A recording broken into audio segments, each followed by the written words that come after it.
우리는 태어나서 살아가는 한 생애를 인생이라고 그렇게 얘기를 합니다.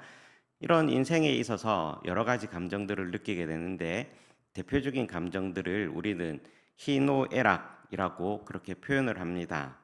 기쁘고 또 분노하기도 하고 슬퍼하기도 하고 즐거움도 있다라는 그런 의미가 되는 것입니다. 이 희노애락이라는 감정은 우리에게 자연스러운 것이기도 하지만 어떤 면에서는 또한 우리의 인생의 목적과는 또 다른 방향으로 나타나기도 합니다. 자연스럽다라는 말은 기쁠 때 기쁘고 또 슬퍼할 때 슬퍼해야 되고 또 화날 때 화내고 또 즐거울 때 같이 즐거워해야 된다라는 의미도 있지만 또한 한편으로 생각해 보면 어떤 인생의 목적을 가지고 살아가느냐에 따라서 슬퍼해야 될 상황에 기뻐해야 될 때도 있고 또한 노여워해야 될 상황에 있을 때 즐거워할 때도 있어야 한다라는 것입니다. 그것이 인생의 목적을 어떻게 해석하고 또 어떻게 생각하느냐에 따라서 그 감정들이 표출되기 때문입니다. 오늘 우리가 읽었던 빌립보서 1장 12절 이하에 보면 사도 바울의 이러한 감정들을 잘 살펴볼 수 있습니다.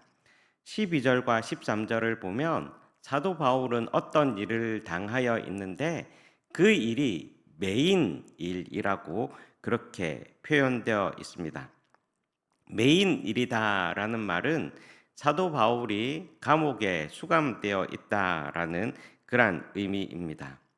당시 사도 바울이 빌립보 편지를 쓸 때에는 미결수의 신분으로서 기약 없이 감옥 생활을 하고 있을 때였습니다. 그가 큰 죄를 저지른 것도 아니었고 또한 명백한 범죄 행위를 저지른 것도 아니었습니다. 그럼에도 그는 자기가 갇혀 있다, 매여 있다라고 그렇게 표현하고 있습니다.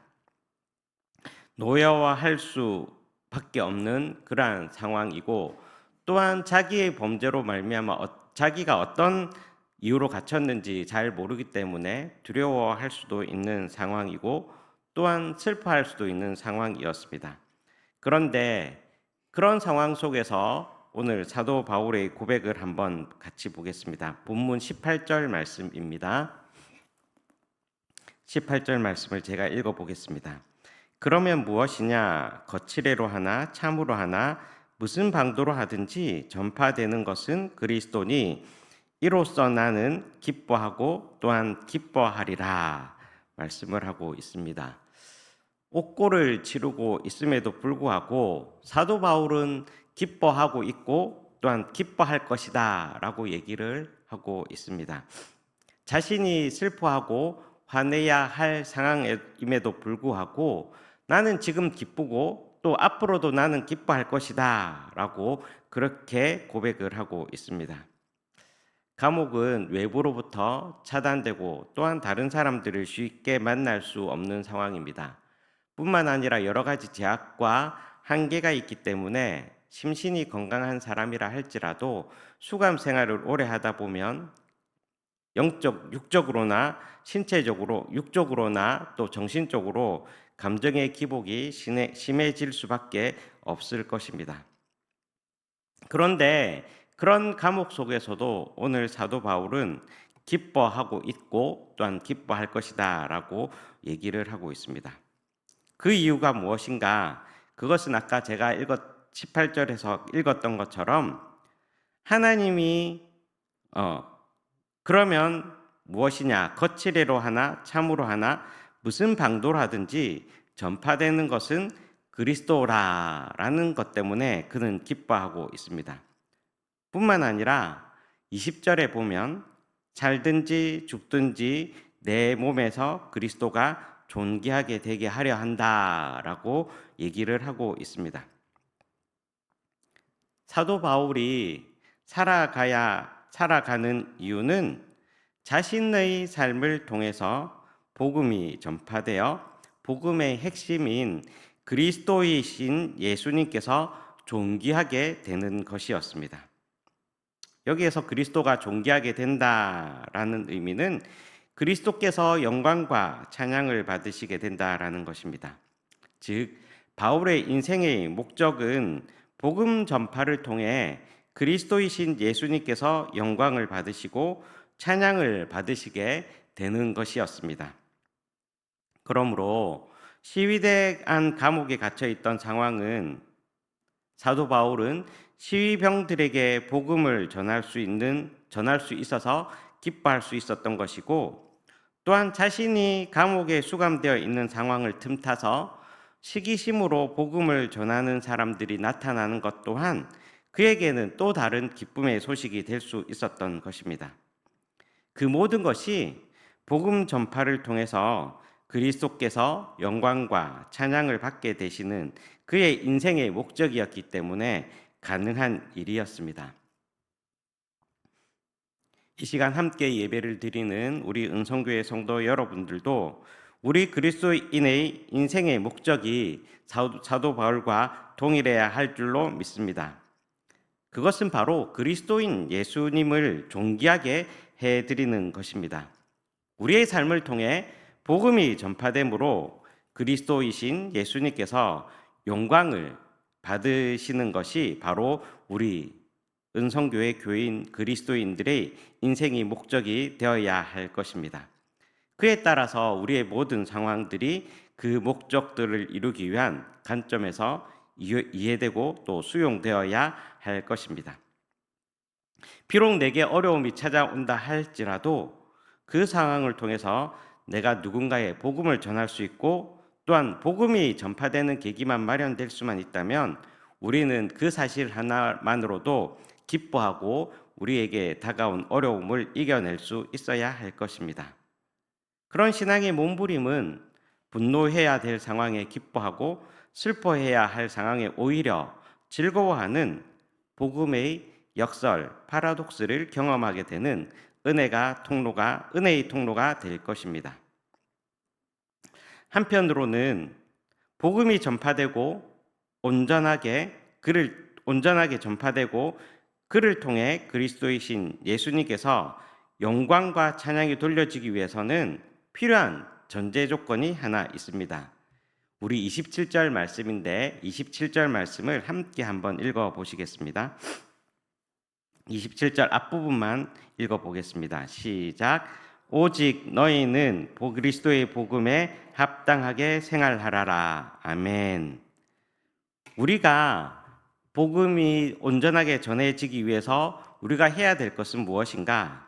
그것은 우리가 그리스도의 복음에 합당하게 생활해야 한다라는 것입니다. 그것은 그리스도인들이 그리스도는 예수님이시라는 핵심이 담긴 복음에 걸맞게 생활하는 것입니다. 복음을 믿는 사람답게 그리스도이신 예수님의 가르침을 쫓아 살아가는 것입니다. 그런 모습이 우리 삶 속에 수반될 때에 우리가 전하는 복음의 진정성이 담기게 될 것입니다. 행동이 수반되지 않는 그러한 그리스도인의 복음 증거는 헛될 뿐이고 또한 어떤 영향력도 이겨낼 수 없을 것입니다. 그러기에 사도 바울은 오늘 우리들에게 복음에 합당한 생활을 할 수 있도록 권면하고 있는 것입니다.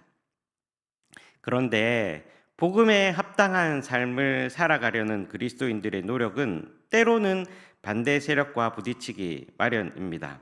왜냐하면 진리이신 예수님을 쫓으며 입증해가는 그러한 삶이기 때문입니다.